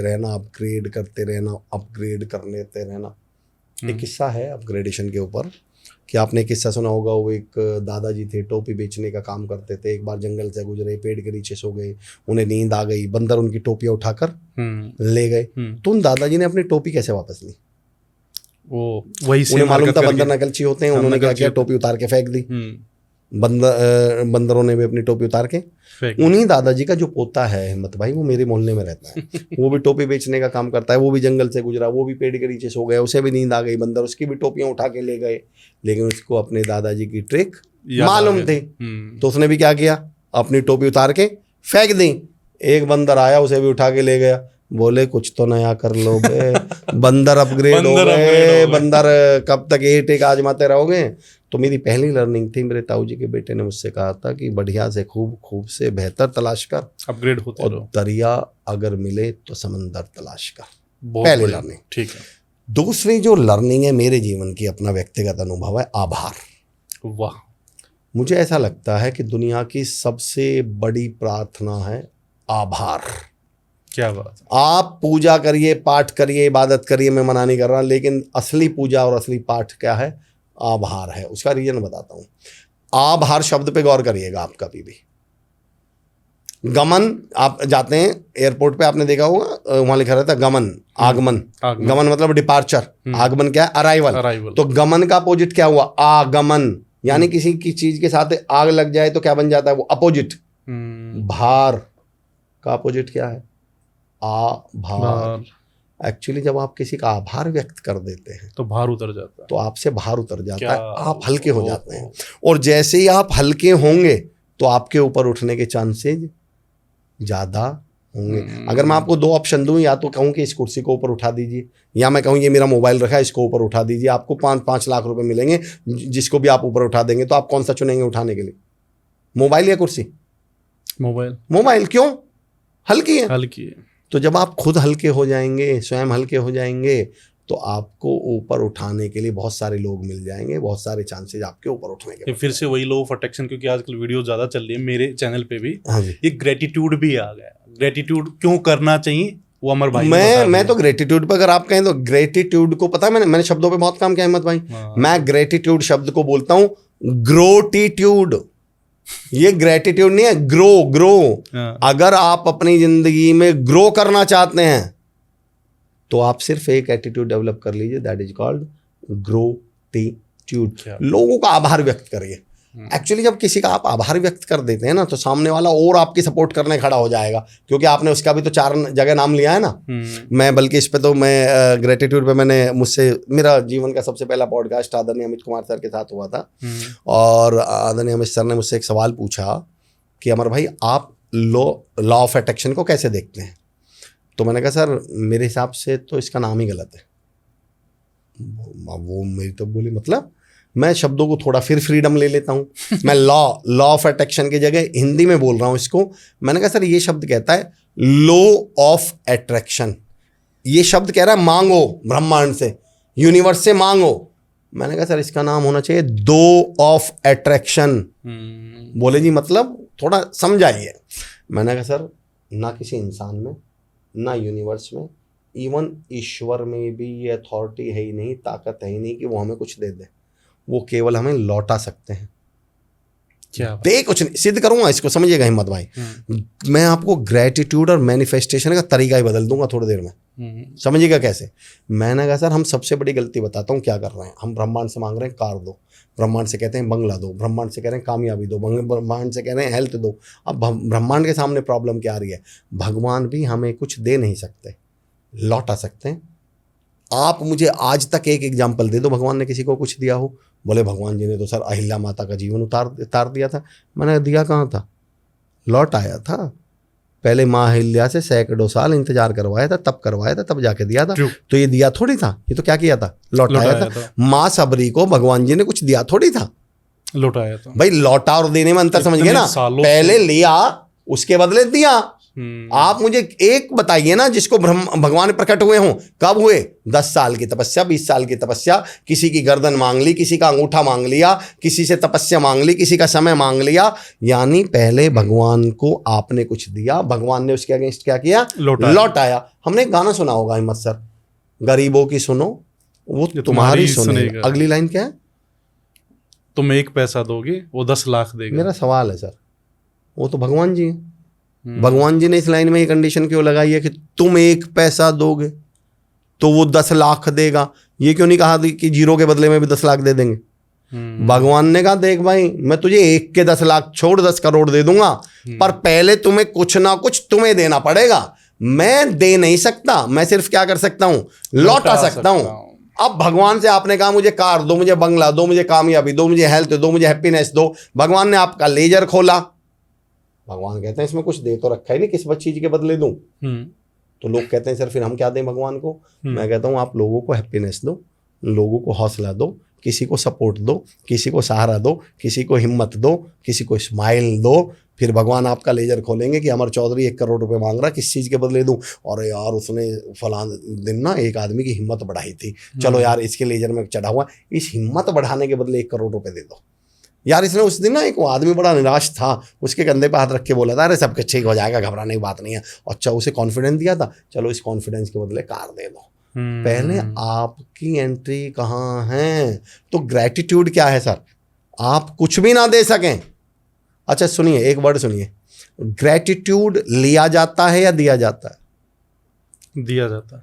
आभार देना चाहिए, ग्रेटिट्यूड देना इसका मतलब आप कुछ भी नहीं दे पा रहे ना, तो आप लोगों को आभार देना शुरू कर दो, ग्रैटिट्यूड देना शुरू कर दो, तो आपके लेजर में क्या चढ़ता चला जाएगा कि इन्होंने लोगों का आभार दिया है। फिर भगवान आपकी, अच्छा इसको हैप्पीनेस चाहिए, खुशी चाहिए, कामयाबी चाहिए, बंगला चाहिए, किस चीज़ के बदले दूं? यार इसने लोगों को ग्रैटिट्यूड दिया था, थैंक यू दिया था, मिल जाएगा आपको। और तीसरी लर्निंग क्या रही है आपकी? तीसरी कि अगर इंसान बनना हो तो कैसा बनना, वो आदरणीय वरुण यादव सर, जिनका मैंने जिक्र किया था। वरुण यादव सर ने जब मेरी हेल्प की, हिम्मत सर, तब तक वो मेरा घर भी नहीं जानते थे, ना उन्हें मेरा एड्रेस मालूम था, ना उन्हें ये मालूम था कि कौन है ये, कहाँ का रहने वाला है। मेरे मित्र हैं प्रवीण कुमार राजभर सर, उन्होंने मुझसे मिलवाया और वरुण सर को पता चला कि कुछ टफ टाइम चल रहा है, मुश्किल टाइम चल रहा है। वरुण सर की एक लाइन मुझे आज तक याद है कि यार अमर सर, अगर अच्छे लोग भी परेशान रहेंगे तो फिर तो भगवान से भरोसा ही उठ जाएगा। तो बोले नहीं, मैं हूँ, आप चिंता मत करो। उनकी एक लाइन, मैं हूँ ना, ये मेरे लिए दुनिया की सबसे बड़ी लर्निंग है कि आप अपनी ज़िंदगी में क्या किसी से आप ये कह रहे हो, मैं हूँ ना, आपका खड़ा होना ही बहुत है। मैं आपको बता दूँ हिम्मत सर, कुछ लोगों की ज़िंदगी में सिर्फ इतना सुनना बहुत होता है, मैं गाँव का रहने वाला हूँ सर। गाँव में ना कई बार चोर आ जाते थे, तो अड़ोसी, जब शोर मचता था तो पड़ोसी पता है सबसे पहले क्या बोलता है? तू संभल, हम आए। जब शोर मचाया जाता है ना, चोर चोर चोर, और पता चला वरुण जी के घर में चोर हैं, तो पता है आस पड़ोस के लोग क्या बोलेंगे? वरुण तू संभल, हम आए। मैं कहता हूँ उसके बाद तुम आओ या मत आओ, ये वरुण अकेला ही मार लेगा चोरों को।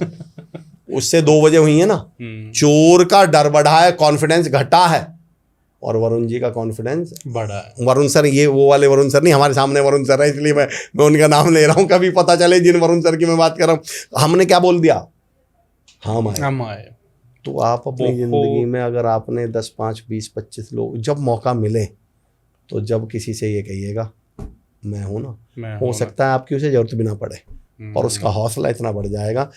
तीसरी लर्निंग, मैं हूँ ना, और मैं इसको ऐसे भी बोलता हूँ, अगर हो सके तो दुनिया में किसी का डर नहीं, उसका हौसला बनिए।